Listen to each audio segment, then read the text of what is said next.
Panel के मेरे वरिष्ठ सहयोगीगण, सीआईआई के प्रेसिडेंट श्री टीवी नरेंद्रन जी, इंडस्ट्री के सभी लीडर्स, इस कार्यक्रम में उपस्थित अनेक देशों के राजनयिक गण, विभिन्न देशों में नियुक्त भारत के राजदूतगण, देवियों और सज्जनों, ग्लोबल पैंडेमिक के इस दौर में आज की ये बैठक बहुत अहम है। इतने बड़े संकट के बीच हम सरकार और भारत के उद्योग जगत की साझेदारी को मजबूत होते भी देख रहे हैं। मास्क, पीपीई, वेंटिलेटर से लेकर टीकाकरण तक देश को जो भी जरूरत पड़ी, जब भी जरूरत पड़ी, इंडस्ट्री ने आगे बढ़कर हर संभव योगदान दिया। इंडस्ट्री के आप सभी साथी, सभी संगठन भारत की ग्रोथ स्टोरी का बहुत बड़ा हिस्सा रहे। आप सभी के प्रयासों से भारत की इकोनॉमी अब फिर गति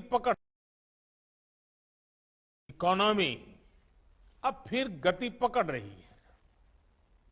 आज शायद ही कोई दिन ऐसा हो जब न्यू अपॉर्चुनिटीज को लेकर किसी न किसी सीईओ का स्टेटमेंट ना आता हो या कोई रिपोर्ट ना आती हो। आईटी सेक्टर में रिकॉर्ड हायरिंग को लेकर भी हमने रिपोर्ट देखी है। ये देश में डिजिटाइजेशन और डिमांड की ग्रोथ का ही परिणाम है। ऐसे में अब हमारा प्रयास होना चाहिए कि हम इन नए अवसरों का उपयोग करते हुए अपने लक्ष्यों की तरफ 2 गुनी गति से बढ़े। साथियों, सीआईआई की ये बैठक इस बार 75वें स्वतंत्रता दिवस के माहौल में आजादी के अमृत महोत्सव के बीच हो रही है। ये बहुत बड़ा अवसर है भारतीय उद्योग जगत के नए संकल्पों के लिए, नए लक्ष्यों के लिए। आत्मनिर्भर भारत अभियान की सफलता का बहुत बड़ा दायित्व भारतीय उद्योगों पर है और मैं आप लोगों से कहना चाहता हूं कि सरकार आपके साथ है, आपके हर प्रयास के साथ है। आज देश में विकास के प्रति जो वातावरण बना है, अपने सामर्थ्य के प्रति जो विश्वास, भारत में जो बदलाव आए हैं, चाहे सरकार की सोच और अप्रोच में हो, सरकारी व्यवस्थाओं के काम करने के तरीके में हो, वो आप सब स्वयं अनुभव कर रहे हैं, देख रहे हैं, महसूस कर रहे हैं। आज का नया भारत नई दुनिया के साथ चलने के लिए तैयार है, तत्पर है। जो भारत कभी विदेशी निवेश से आशंकित था, आज वो हर प्रकार के निवेश का स्वागत कर रहा है। जिस भारत की टैक्स से जुड़ी नीतियों से कभी निवेशकों में निराशा फैल जाती थी, आज उसी भारत में दुनिया का सबसे कॉम्पिटिटिव कॉर्पोरेट टैक्स है और फेसलेस टैक्स सिस्टम भी है। जिस भारत में दस्तावेजों में, कागजों में, कानूनों में उलझाना ब्यूरोक्रेसी की पहचान माना जाता था, वहीं आज ease of doing business rank में बड़ी छलांग लगा रहा है।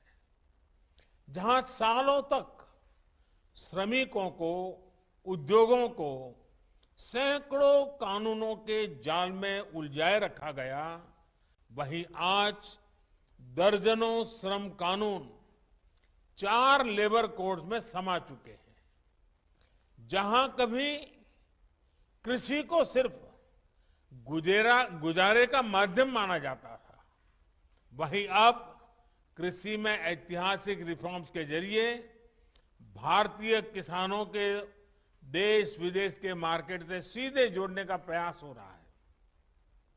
इन्हीं सब प्रयासों का नतीजा है कि आज भारत में रिकॉर्ड एफडीआई भी आ रहा है और एफपीआई में भी नए रिकॉर्ड बन रहे हैं। आज देश का फॉरेक्स रिजर्व यह भी ऑल टाइम हाई लेवल पर पहुंचा हुआ है। साथियों, नए भारत का थॉट प्रोसेस क्या है, उसका एक उदाहरण मैं आपको देना चाहता हूं। एक समय था जब हमें लगता था कि जो कुछ भी विदेशी है वही बेहतर है। इस साइकोलॉजी का परिणाम क्या हुआ, ये आप जैसे इंडस्ट्री के दिग्गज भली भांति समझते हैं। हमारे अपने ब्रांड भी जो हमने सालों की मेहनत के बाद खड़े किए थे, उनको विदेशी नामों से ही प्रचारित किया जाता था। आज स्थिति तेजी से बदल रही है। आज देशवासियों की भावना भारत में बने प्रोडक्ट्स के साथ है। कंपनी भारतीय हो ये जरूरी नहीं, लेकिन आज हर भारतीय भारत में बने प्रोडक्ट्स को अपनाना चाहता है।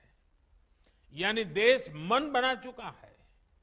अब उद्योग जगत को इस मन के मुताबिक अपनी नीति बनानी है, रणनीति बनानी है। आत्मनिर्भर भारत अभियान में आगे बढ़ते हुए ये आपको बहुत मदद करेगा। दूसरा एक फैक्टर है जिस पर भी आपको ध्यान देना चाहिए, ये है भारतवासियों का बढ़ता हुआ आत्मविश्वास। इस आत्मविश्वास को हम हर सेक्टर में देख रहे हैं। अभी हाल ही आपने ओलंपिक्स के मैदान में इसे अनुभव किया है। आज भारत के युवा जब मैदान में उतरते हैं तो उनमें मन में वो हिचक नहीं होती। वो मेहनत करना चाहते हैं, वो रिस्क लेना चाहते हैं, वे नतीजे लाना चाहते हैं। Yes, we belong to this place, ये भाव आज हम अपने युवाओं में देख रहे हैं। इसी प्रकार का आत्मविश्वास आज भारत के स्टार्टअप्स में है। आज यूनिकॉर्न्स नए भारत की पहचान भी बन रहे हैं। 7-8 साल पहले भारत में 3-4 यूनिकॉर्न्स रहे होंगे। आज भारत में करीब करीब 60 यूनिकॉर्न्स हैं।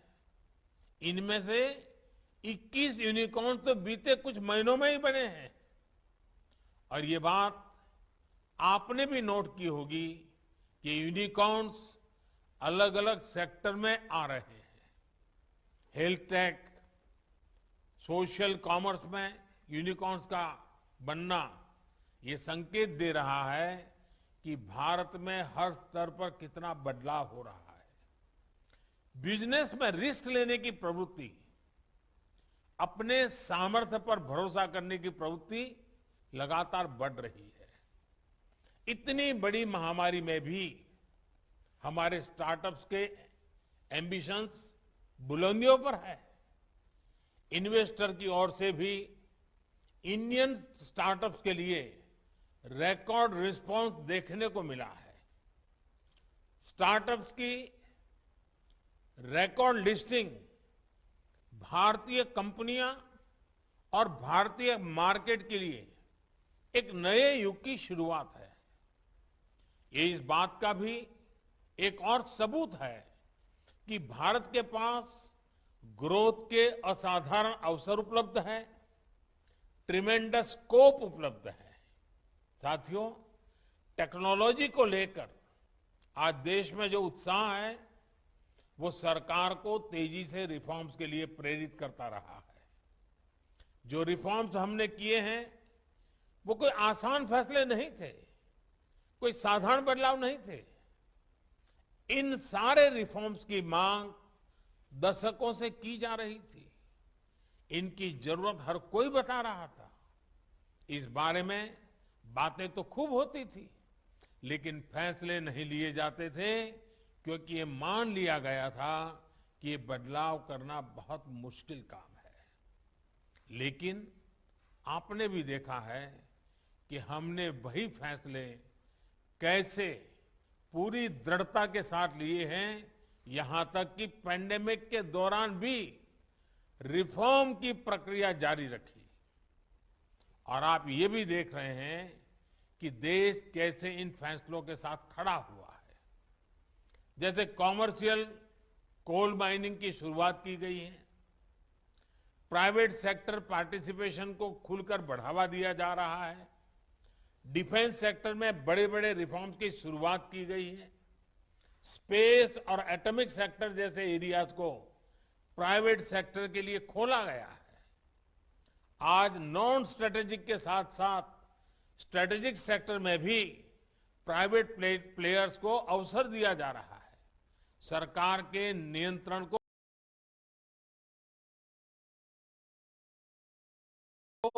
कम किया जा रहा है। ये सब मुश्किल फैसले आज मुमकिन हो रहे हैं क्योंकि देश अपने प्राइवेट सेक्टर पर, आप सभी पर भरोसा करता है। जैसे जैसे इन एरियाज में हमारी कंपनियां सक्रिय होगी, इनमें संभावनाओं का विस्तार होगा।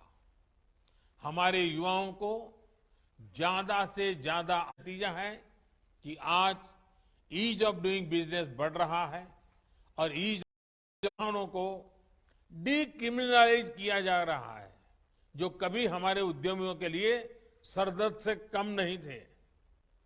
इसी तरह एमएसएमई सेक्टर को भी प्रोत्साहित करने के लिए कई कदम उठाए गए हैं जो उन्हें सीमित करने वाली मजबूरियों से मुक्त करेंगे। स्टेट लेवल रिफॉर्म्स पर भी आज विशेष ध्यान दिया जा रहा है। राज्यों को भी भागीदार बनाया गया है और उन्हें एडिशनल स्पेंडिंग फैसिलिटी दी जा रही है।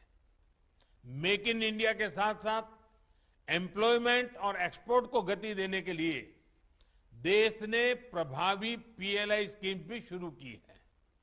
ये सभी रिफॉर्म्स आज इसलिए हो रहे हैं क्योंकि आज देश में जो सरकार है वो रिफॉर्म्स कंपल्सन में नहीं कर रही है, बल्कि रिफॉर्म्स हमारे लिए कन्विक्शन का विषय है। आज भी हमारी रिफॉर्म्स की स्पीड बनी हुई है।